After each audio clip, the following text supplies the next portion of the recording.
안녕하세요. 오늘은 좀 특별한 자료죠. 루돌프 슈타이너의 강연록을 가지고 아주 먼 옛날, 그러니까 역사가 시작되기도 전에 지구 모습을 한번 살펴보려고 합니다. 네, 안녕하세요. 이게 우리가 아는 지구랑은 완전히 다른 차원의 이야기죠.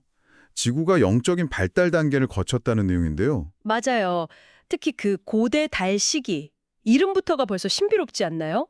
태양과 달이 분리되기 전이라니? 그렇죠. 그 고대달 시기가 핵심인데 당시 지구는 지금처럼 딱딱한 암석 행성이 아니었다고요. 아, 그 부분 저도 읽으면서 되게 인상 깊었는데 땅이 뭐랄까 살아있는 스펀지 같았다고요? 네, 맞아요. 살아있는 스펀지 혹은 산호초 같은 느낌? 광물과 식물의 중간 단계 같은 아주 유기적인 상태였다고 묘사합니다. 와, 스펀지 같은 땅이라 걷는 느낌도 상상이 안 가네요. 그럼 그 위에는 어떤 존재들이 살았을까요? 우리 같은 인간은 아니었겠죠, 당연히? 네, 그렇죠. 슈타이너는 동물 인간의 전 단계, 그런 존재들이었다고 설명합니다. 동물 인간이요? 네. 근데 더 흥미로운 건 이들의 의식 상태예요. 지금 우리처럼 눈으로 보고 귀로 듣는 게 아니라 뭐랄까 꿈 같은 내적인 이미지로 세상을 인식했다는 거죠. 꿈 같은 이미지로요? 네.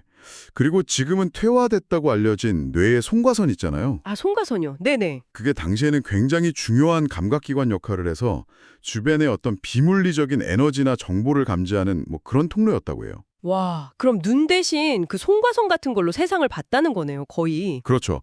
외부 세계보다는 내면의 이미지, 아스트랄체와 연결된 감각이 더 발달했던 거죠. 아, 그래서 그 자료에 나온 불을 뿜는 용 이야기가 혹시 그거랑 관련 있는 건가요?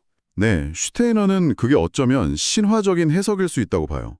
당시 존재들이 내부의 온기를 조절하면서 외부로 에너지를 방출하는 모습이 마치 용이 불을 뿜는 것처럼 보였을 수 있다는 거죠. 아하, 그러니까 신화 속 상상의 동물이 아니라 고대 존재들의 어떤 생리 현상에 대한 기억일 수도 있다. 네, 그런 관점인 거죠. 굉장히 흥미로운 해석이에요. 정말 그러네요. 와. 그런데 왜 이렇게 복잡하게 분리가 일어나야 했을까요? 태양이 먼저 떨어져 나가고 나중에는 달까지 지구에서 분리되었다고 하잖아요. 그 부분은 슈타이너 설명에 따르면 진화 속도의 차이 때문이에요. 모든 존재가 같은 속도로 발전할 수는 없으니까요. 진화 속도 차이요. 네. 더 높은 진동수, 그러니까 더 빠른 진화를 필요로 하는 존재들은 태양과 함께 먼저 분리되어 나갔다는 거죠. 영적인 존재들이죠. 아, 그럼 지구에 남은 존재들은요? 남은 존재들은 이제 좀 더 물질적인 진화를 하게 되는데 이게 너무 심해지면 완전히 굳어버릴 위험이 있었다는 거예요. 경직되는 거죠. 굳어진다고요? 네. 그래서 그걸 막기 위해서 지구에서 가장 물질적이고 생명력을 억제하는 힘, 가장 무거운 부분이 달로서 떨어져 나갔다는 설명입니다. 와, 달이 분리되지 않았다면 인간이 미라처럼 굳어버렸을 거라는 표현까지 쓰더라고요. 정말 극적인데요. 그렇죠.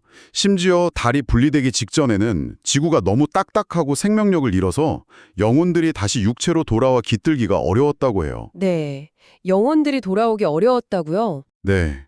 그래서 많은 영혼들이 당시에는 지구로 육화하는 대신에 다른 행성으로 이주했다는 설명이 나옵니다. 예를 들면 화성이나 목성 같은 곳으로요. 세상에 영혼들이 다른 행성으로 이주를 했다니 우리가 아는 과학적 역사관이랑은 정말 차원이 다른 이야기네요. 네, 그렇죠.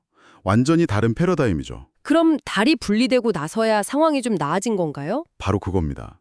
달이 분리되면서 지구가 다시 좀 부드러워지고 영적인 생명력을 회복하면서 영혼들이 돌아올 수 있는 환경이 만들어졌다는 거예요. 아하. 그리고 그때 다른 행성에 머물다가 돌아온 영혼들이 각기 다른 특성, 그러니까 화성적인 기질, 목성적인 기질 같은 걸 지구로 가져왔고 이것이 이후 인류의 다양한 민족적 특성의 기원이 되었다. 이런 식으로 연결이 됩니다. 그래서 목성인, 화성인 같은 표현이 거기서 나오는 거군요. 야, 네, 물론 이걸 과학적으로 증명할 수는 없겠지만 휴타이너가 제시하는 영적인 관점에서는 그렇다는 거죠. 이 모든 과정 뒤에는 형태령 같은 상위 영적 존재들의 계획과 희생이 있었다고도 하고요. 정리해보자면 슈타이너의 관점에서 보면 지구와 인류의 역사는 단순한 물리적 과정이 아니라 태양과 달의 분리, 영혼들의 어떤 우주적인 여정, 그리고 이 모든 걸 이끄는 영적 존재들의 개입이 얽힌 거대한 영적 드라마라는 거군요. 네, 정확합니다.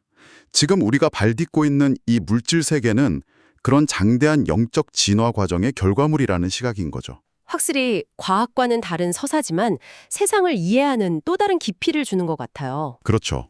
다른 각도에서 볼 수 있게 해주죠. 오늘 이 자료를 통해 정말 까마득한 옛날, 우리가 상상하기 어려운 지구의 모습을 엿볼 수 있었습니다. 스펀지 같은 땅, 꼬모로 세상을 보던 존재들, 행성을 오가는 영혼들까지. 와, 정말 많은 생각을 하게 되네요. 네, 확실히 상상력을 많이 자극하는 내용들이죠. 여기서 문득 이런 생각이 드네요. 아주 오래된 신화나 여러 종교 경전에 나오는 천상의 전쟁이라던가 창조설화 같은 이야기들 있잖아요. 네, 있죠. 어쩌면 그런 이야기들 속에 오늘 우리가 이야기 나눈 이런 우주적 사건이나 영적 진실에 대한 아주 희미한 기억의 파편 같은 것들이 숨겨져 있는 건 아닐까요? 당신은 어떻게 생각하세요?